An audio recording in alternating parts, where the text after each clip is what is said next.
नमस्कार, स्मिता जेएसबी टेजमध्ये तुमचं पुन्हा एकदा स्वागत। आज आपण पाहणार आहोत डोसा आणि इडली बरोबर खाण्यासाठी एक चटणीचा नवीन प्रकार। नाव आहे मद्रास चटणी। मद्रास चटणी बनवण्यासाठी आपल्याला लागणार आहे 6 बेडगी मिरच्या घेतलेल्या आहेत, पाऊण वाटी चण्याची डाळ आहे, पाऊण वाटी उडदाची डाळ आहे, चवीसाठी थोडी साखर आहे, चवीसाठी थोडंसं मीठ आहे, फोडणीसाठी हिंग, जिरं आणि कढीपत्ता आहे, फोडणीसाठी तेल लागणार आहे आपल्याला, गोड तेल, आणि चटणी भिजवण्यासाठी म्हणजे ह्या चटणी जी आहे डाळ, उडीद डाळ आणि मिरची ह्याची आपल्याला पावडर करायची आहे। ती पावडर भिजवण्यासाठी आपल्याला लागणार आहे दही। एका कढईत तेल तापत ठेवलेलं आहे, त्यामध्ये ह्या दोन्ही डाळी आपल्याला छानपैकी भाजून घ्यायच्या आहेत। तेल तापायची वाट पाहूया।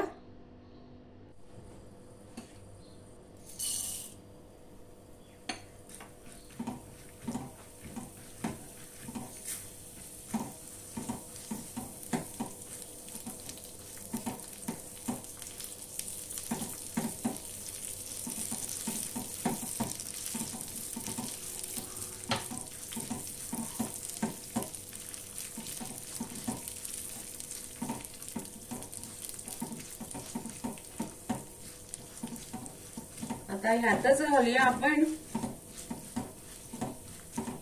मिरच्या, थोडी उडदाची डाळ भाजू देऊया।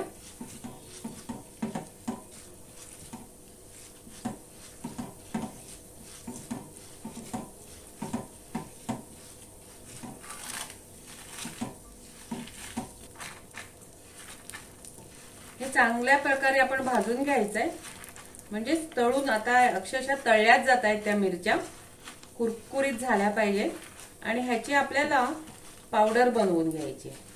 मिरच्या तळताना मी त्याचे देठ काढून टाकलेले आहेत।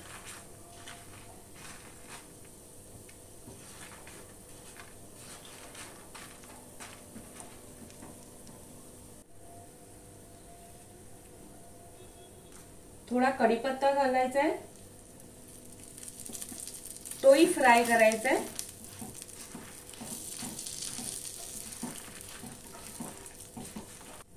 गॅस बंद करून घेऊया आणि छोट्या मिक्सरच्या भांड्यात ह्या सर्वाची पूड करून घेऊया।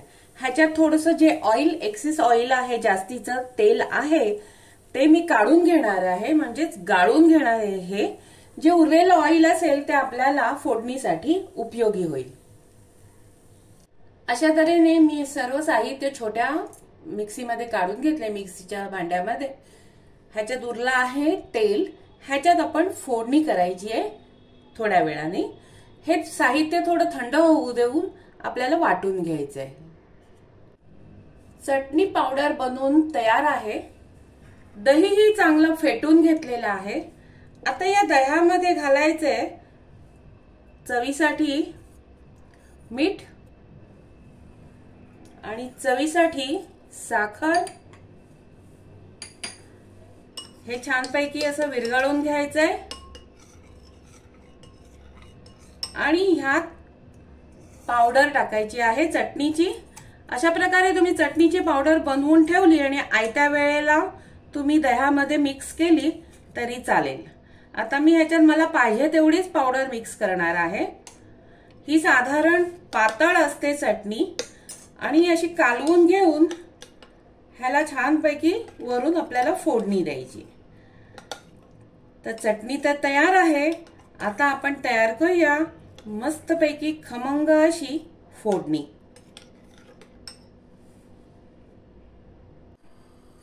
फोडणीसाठी घालूया जिरं। जिरं चांगलं तडतडतंय,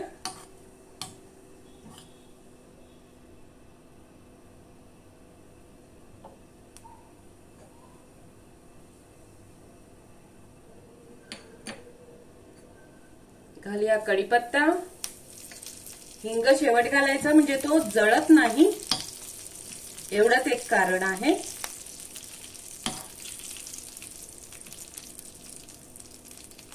कढीपत्ताही खरपूस तळला जात आहे. वरती घालूया हिंग.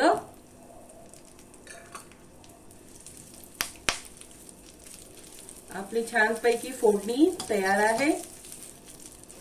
आता ही फोडणी घालायची आहे आपल्याला चटणीवर.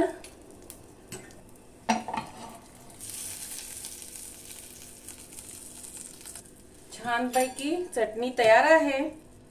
ही चटणी तुम्ही रवा डोसा, इडली, रवा मसाला कशाबरोबरही खाऊ शकता. माझ्या पद्धतीप्रमाणे तुम्ही करून पहा.